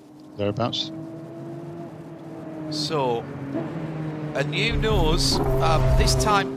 Well, Connor De Filippi has a full nose in two pieces because he did the left-hand side in the first accident. He's done the right-hand side in this one. Caught the curb on the apex of the left-hander at turn 6, and that just bounced him not even half a car's width offline. But that was enough to take him into the wall on the exit of turn 6. 12.5 to go. Full credit to Connor. He tried not to cause the yellow. He did engage the car in reverse and gave it full throttle. It just didn't move. Yeah. Well, if it stays like this year, this could be significant in GTD.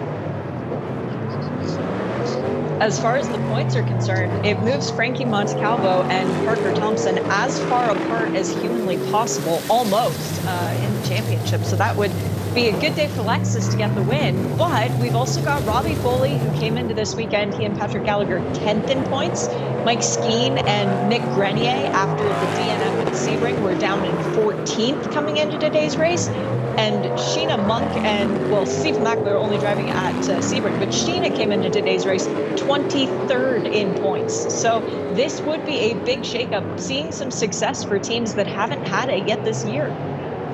Yeah, and for McAleer now, this yellow is exactly what he wanted. I was talking to him before the start of the race. He said, what I want is lots of yellows. Well, he's got one now, and he's going to look to take advantage of it. He took advantage of the last one. Certainly did. And now he's up into 4th position. This is the car that was fastest in practice yesterday in FP2. Didn't take part in qualifying because of the engine change that needed to take place. Found a problem right at the end of that session. But it's been a tremendous charge. It's a really good first hit for Sheena Monk. And then since then, Stephen McAleer has been on the charge. He's kept out of trouble, made a whole bunch of passes, and now he's going to line up here for the restart in the 4th position with Mike Skeen, ironically his former co-driver, ahead of him in the Cordov Preston Mercedes. Just to round up the story on the Hot Racing number 27 facing in the wrong direction. There was contact, race control say, between that car and the MDK Motorsports Anders Fjord back-driven Porsche, the 86. That is under consideration at the moment.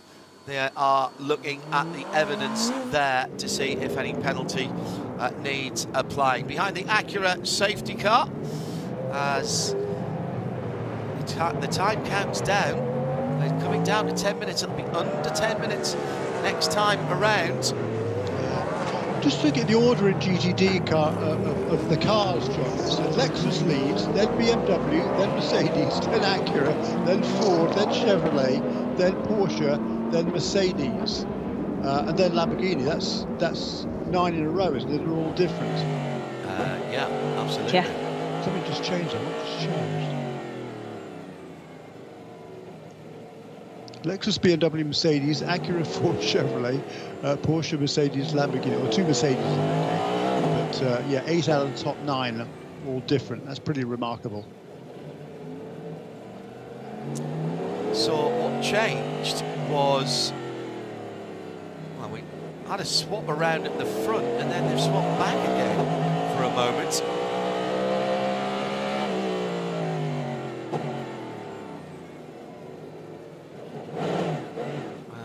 For a moment, the 2 Cadillacs were at least side by side. I'll tell you that. It was the number 25 BMW went past all the. That's yeah. He's 2 laps down from the rest of the GTP cars. Is Conde Felipe number 25, but for the restarts, it's not really relevant, to be perfectly honest, because he's not going to catch anybody else. It doesn't matter whether he stays behind them or goes ahead of them. But because he's a lot faster, then he will take the restart at the tail end of the other GTPs, because they're all on the lead lap. So we've got 8 cars on the lead lap. Number 0, 1, 31, 7, 6, 5, 24, 85 and 10. And then number 25 car is, 2 laps behind, 3 laps behind, 3 laps behind. Oh, I tell you what it was almost an accident between the 2 of the Cadillacs at the front of the field as Renger van der Zande came to a dead stop going into turn 4. Huh. Now, I'm not sure. Green flag. We've gone to green flag, but I'm not sure how that will be seen by race control there. Whether that was the safety car backing them up, whether it was the Jack Aitken car dropping too far behind. But that I'm sure will be looked at. I'm just giving you 2 fair warning. We need your thoughts for the BDO Nose Strategy Award here. One from each of you. Turner shortstop.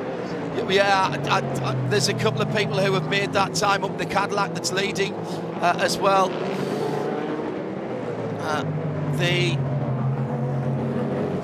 Give our nominations and our win before that, before the end of the race.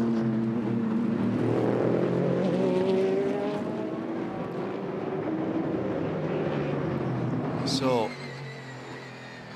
Stephen McAleer now continues his run forward. 4th position at the moment. He's got the 32 Court of AMG ahead of him. Behind him, Corey Lewis in the number 55 Proton Ford Mustang. Nice to see some different cars at the front of the GTD field. They're coming round to the hairpin. It's Ben Barnicat, who still leads that category. Van der Zande by 3/4 of a second at the overall front of the field. 2 Porsches weren't able to capitalise at the start. Porsches get their tyres up to temp pressure very, very quickly, but they weren't able to do it. Here comes McAleer and forces the AMG in front of him to go a little defensively through turn number 1. Mike Skeen from the middle of the road. Also the Proton Ford right in there, in that light bluey green colour for Corey Lewis. These 3 battling for 3rd spot on the podium.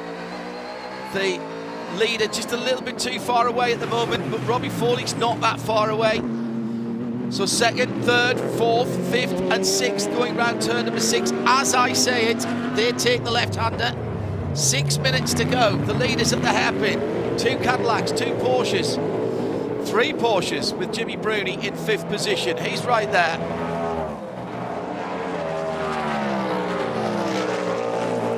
So, inside the last 6 minutes.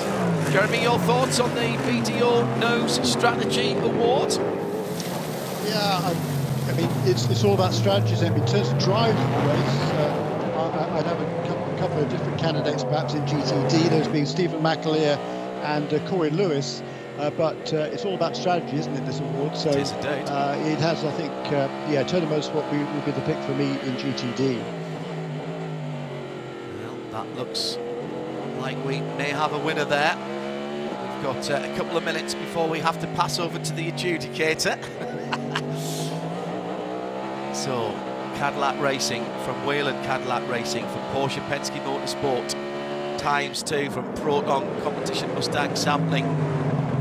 Jimmy Bruni just not able to get onto terms with the two works cars ahead, but he's trying very hard as he brakes super late. And from the middle of the road, he's trying to miss that bump there going into turn 9, and I think that was helping him there a little bit. Jesse Krohn is looking quite interested as well. One place further back, under 5 minutes to go now, with all of the leading prototypes right down to Ricky Taylor, all on the front stretch at the same time. Yeah, but nobody really close enough to make a challenge, aren't they, to turn 1.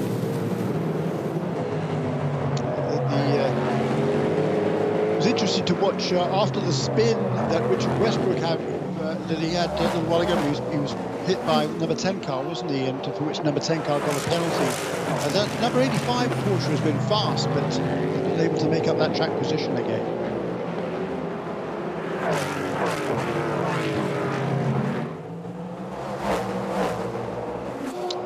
The 25 car seems to have given up the ghost again. He's back in the pit lane. It's got 25, the GTP car that was already 3 laps down.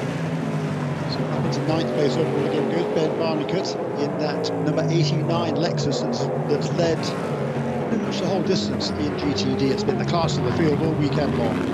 I don't think it's been headed even in the pit lane cycle, if I'm honest. The way that it came through.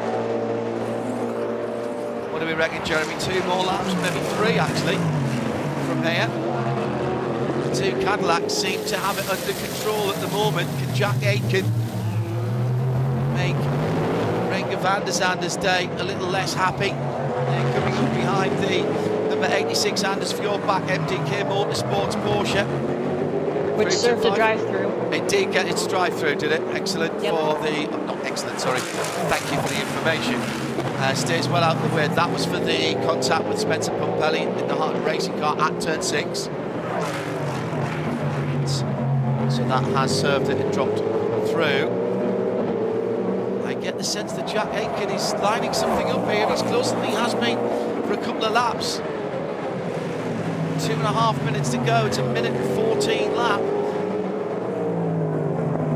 So they'll get this one and at least one more. And here comes the number 7. Felipe Naze gets a good exit out of the final corner. Tantalisingly close as we go into lap number 66. Across the line then. Real pressure for Renger van der Zande as he goes through turn 1. We've seen what pressure can do here, and we know what little mistakes can do here as well. Hashtag Michelin PRT.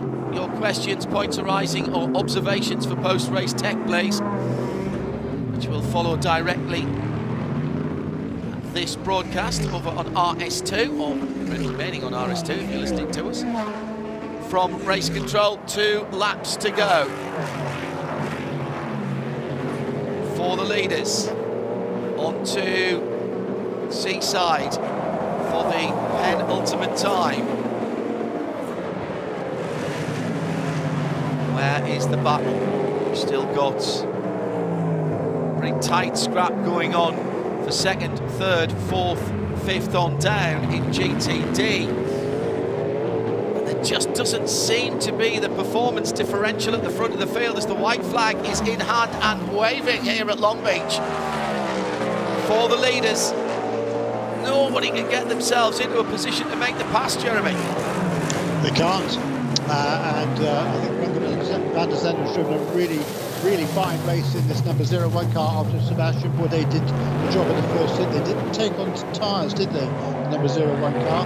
So Renger van der Zanden was just careful for the middle stages of the race not to use up too much of that Michelin rubber and save some fuel as well. And it looks like he's hanging on here now. He's just turned his last lap, his best lap in a long time, winning 12.944. Also on that last lap, by the way, the Philippe Lage, number 7 Porsche, turned his best lap of the race, and Jimmy Bruni also turned his best lap of the race, both at 1 minute 13.1. So a couple of tenths slower than those two Cadillacs out front. BDO Nose Strategy Award going to Turner Motorsport for the 96 car, and that short pit stop that vaulted them up the field. Meantime, at the head of the field, it's going to be a Cadillac 1-2. That was a shorter pit stop too. No tyres, takes the win 2 years in a row. Renger van der Zanden brings it home for Cadillac Racing, and the 01 gold-fronted car takes the top step of the podium from Jack Aitken in second. Then 3 Porsches, the 2 Porsche Penske cars, 7 from 6. And the Proton Mustang sampling number 5.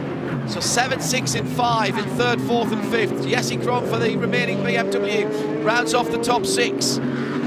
It's still tight-ish from 2nd, 3rd, 4th, 5th and 6th in GTD. Ben Barnigan has not been, these cars not been headed. Parker Johnson did a brilliant job early on, and he will bring it home for Vassar Sullivan in their newly entered number 89, paying homage to 1989, the first year of Lexus being formed. And it is Turner in 2nd place, also taking the BDO Nose Strategy Award from us here at IMSA Radio. Gotta love a team that can celebrate. Then it's caught off Preston, a car that was very pre-loved earlier on in the weekend, with damage down the left-hand side after being hard into the wall at turn 8. That takes the 3rd step on the GTD podium, ahead of a brilliant drive from Stephen McAleer. 12th to 4th, after a couple of safety cars, yes, but still did a lot of passing in there. It's Proton and the number 55 Ford Mustang. Is that their best finish of the season? It must be close to it. Absolutely it is, yeah. Yes. AWA Corvette, 6th, their best finish of the season. Oh, yes. Then Winward in 7th after a drive-through. Carl Marcelli for Lamborghini and Wayne Taylor Racing with Curb Agajanian and Andretti Motorsports in 9th, and rounding off the top 10, Flying Lizard Motorsports in their return to the top series of IMSA. Take nothing away from the guys at the 01 team. Chip Ganassi, Renger van der Zanden, the whole team, including Sebastian Bourdais. That was absolutely, when we talk about execution, Jeremy, that was execution par excellence for the number 1 team. It absolutely was. I mean, they knew what they wanted to do, and they absolutely pulled that off perfectly. Just a really good first stint by Bourdais. There was no way past on the racetrack, so the team decided to send him out just to make that 1 pit stop with the driver change, but no fresh tyres. And after that, it's Renger van der Zanden who just did the job. He managed it absolutely perfectly. That's a really well-judged victory by that Cadillac Racing team. We will be awarding the CrowdStrike Endurance, Speed and Teamwork Award when we get the numbers crunched through. Endurance, Teamwork and Speed event award will be on Midweek Motorsport on Wednesday, 8 o'clock UK, 3 o'clock Eastern. That's driven by the data that we get from CrowdStrike. And don't forget, we have more endurance racing for you tomorrow from Imola. It is the WEC 2nd round of the season from another classic circuit on the air at 11:30 UK. It's 12:30 in Europe. Before that, we will have the second half of the Spa endurance race for GT3 cars and others. That is the 24-hour series, and that's also in sound and vision on radiolemans.com. So plenty of action to come. What a brilliant start to our endurance racing weekend here on the streets of Long Beach. Adam has the GTD driver points. Still leading the way, Windward Racing's duo of Phil Ellis and Russell Ward with 987 points provisionally. But now into second, Patrick Gallagher and Robbie Foley on 802. 10 points behind them is Parker Thompson, today's race winner, 792. His full season co-driver, Frankie Montecalvo, 599. So a big gap between those two drivers now. In fourth is Conquest Racing with Albert Costa Balboa and Manny Franco. And then fifth, Wright Motorsports duo of Adam Adelson and Elliott Skier. Sixth, Mick Grenier and Mike Skeen. Seventh, Gabby Chavez and Jarrett Andretti. Eighth, Misha Goikberg and Laura Spinelli. Ninth, Brendan Arieb and Frederick Schandorf. And rounding out the top 10 is Anders Fjordbach and Kirong Lee. Now, those drivers from second down to 10th, as I just listed, are separated by 179 points. So we have a very, very tight competition. Jeremy has done the arithmetic on GTP. Yeah, and with the another strong result today, a third place finish for Porsche Penske Motorsports. The overall leaders will remain the number 7 team of Dane Cameron and Felipe Nasser. 1,032 points after 3 rounds, a win and two third place finishes. What a great start to the season for them. In second position now will be today's winners. Reger van der Zande and Sebastian Bourdais will leap up to the second position on 974. Behind them on 955 will be the number 31 team. It's been on the pole for all 3 races so far. Second position today equals their result from Daytona, so they'll be delighted with that. But in third position on 955, and fourth position will be the number 40 Acura team on 941. In the Manufacturer Championship in GTP, Cadillac, Porsche and Acura will tied coming into this weekend, with Porsche and Acura both having 1 win each to their credit. Well, now we've got a third different winner, with Cadillac taking the checkered flag today, and they, as a result of that, will have the points lead in the Manufacturer Championship, 1,095 to the 1,060 of Porsche and the 1,018 of Acura. And since we've done the manufacturers in GTP, let's go back to share for the GT Daytona manufacturers standings after the Grand Prix here at Long Beach. With a third place finish, Mercedes still holds the lead, 1,077 points, but Lexus, today's winner, is second on 912. Then Porsche with 866, and 2 points behind them is Lamborghini. We've got a very close battle, though, for fifth place. Right now, Chevy has it, 776, but tied on 773 are McLaren and Acura. And then on 771 is Aston Martin, with Ford at 751. So that is all still very much open too. Well, we've seen the usual heady mix of accidents, excitement, a little bit of controversy with cars coming together, people being penalised, and, of course, some great action and excitement and entertainment. As ever, the Long Beach streets have delivered exactly what we expect in great measure. That is the third round of the championship for this year. We'll be back to cover the rest of the season. For those of you here trackside, enjoy the rest of your weekend with IndyCar to come tomorrow.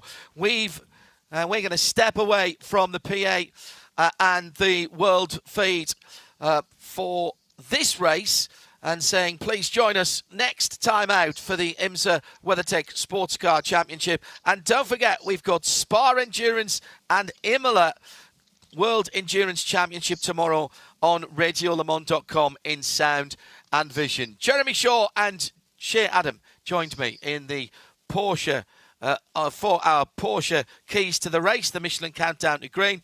And, of course, they were with me here in the Ford Performance Global Broadcast Centre. Next, it's Michelin Post Race Tech on RS2. Stay tuned for that.